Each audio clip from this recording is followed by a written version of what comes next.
li ñu toppee Modou am na nañ ko condamné 6 mois ferme mais ñun nag bu ñu jëlee parole on a démontré le contraire dañ ne Modou Fall diffusé wul benn fausse nouvelle benn chroniqueur la c'est état de droit si rajo mu ngi wax xalaatam di alerter naan nit ñi nañ def attention ëllëg si biir mun nañ ne opposants yi kat ñoo jox ay étudiants xaalis pour ñu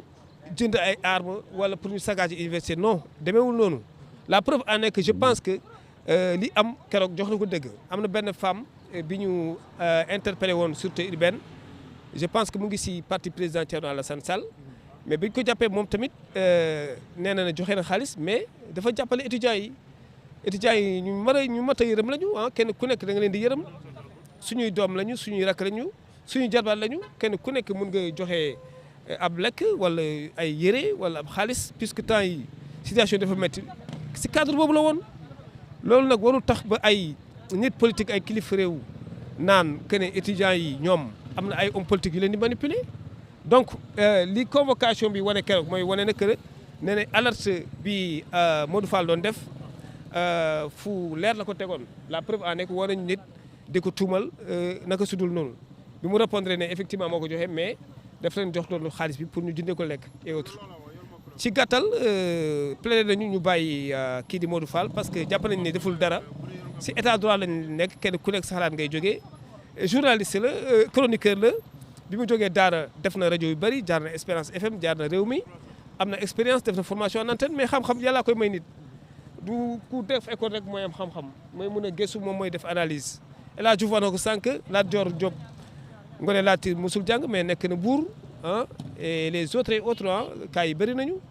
am na gars yu bëri ñoo xamante ni fondé nañu entreprise yu mag a mag te jaaruñu école xam-xam daal yàlla koy mayee yàlla nañu maandu ku jàng école rek moo mën a taxaw si télé di wax xalaatam joxe xalaatam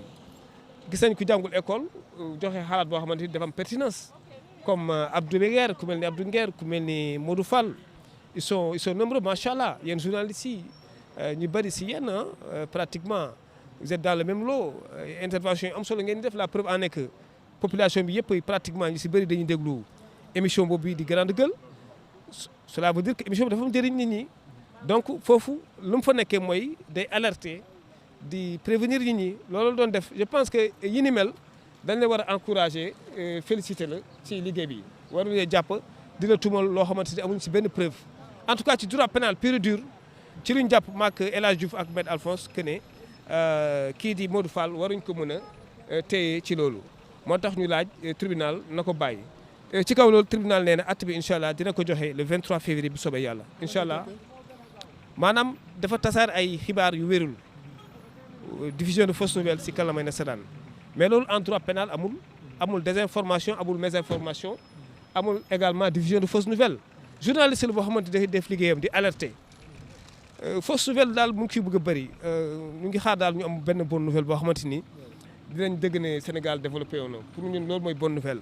mais ab journaliste wala chroniqueur bu nekk si télé wala rajo di joxe xalaatam di alerter nit ñi vraiment war nañu jël suñu énergie bi ñu orienté ko si yeneen i urgence yu gën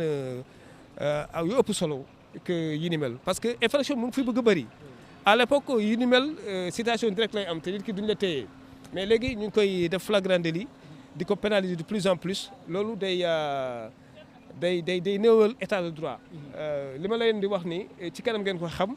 parce que fu mu nekk nii ñëpp ñu ngi seetaan aussi bien opinion nationale et internationale ñu ngi teg seen bët ci Sénégal di xool di nekk nii di xew te loolu mun na régler Sénégal si côté yu bëri vraiment nañu xool daal yeneen anam yoo xamante ni dañuy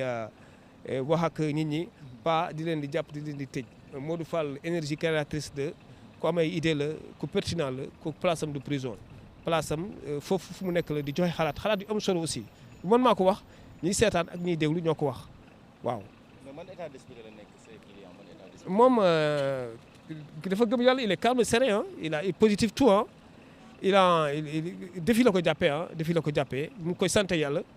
mu ne noonu la ko yàlla dogalee nangu na dogalu yàlla yaakaaram la yëpp ci yàlla la ko weer. ak suñu sëriñ yu mag yi ak yaayam ak papam ak yenn journalistes yi ak population Sénégal yoo xamante ni ñu ngi leen di jàppale ñoom chroniqueurs yooyu wax dëgg yàlla moom foofu du place chroniqueur nee naa sànq si bi may plaider maag El Hadj Modou du délinquant jàppewuñ ko ay mœurs affaire mœurs jàppewuñ ko jaay drogue non non jàppewuñ ko yeneen infraction te wax sa xalaat boo xamante ni da ngay alerter pour sauver sa population loolu dëgg la def loolu lañ ko jàppee te loolu waruñ ko si jàppee te jàpp naa ne droit bu ñu ko waxee bu boobaa le 23 février am nañu yaakaar tribunal ci yoon daf ko war a relaxer purement et simplement maanaam seetal ko wecc parce que infraction amul ci suñu xalaat maa ngi leen di gërëm Aboubacry Baro avocat à la Cour. Écoutez, l'audience vient d'être terminée. En tout cas, pour notre affaire, elle a déjà été plaidée par mon excellent confrère Maître El Hadj Diouf et moi-même. Il y a également Maître Albert Faye qui a plaidé dans cette affaire, opposant le ministère public au sieur Modou Fall, qui a été poursuivi pour les chefs de diffusion de fausses nouvelles. Alors, il a complètement nié les faits pour lesquels il est poursuivi. Il n'a désigné personne. On a brandi la vidéo montrant Modou Fall en train de s'exprimer, mais mettant en garde. C'était un lanceur d'alerte qui alertait sur la situation de l'université,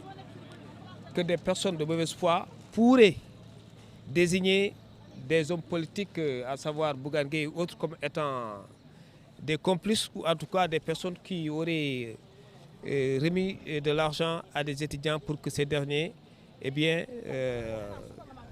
s'en prennent aux forces de l'ordre et au campus universitaire. Ce qui n'est pas le cas. Il n'a fait que mettre en garde. La preuve en est que récemment, une dame qui est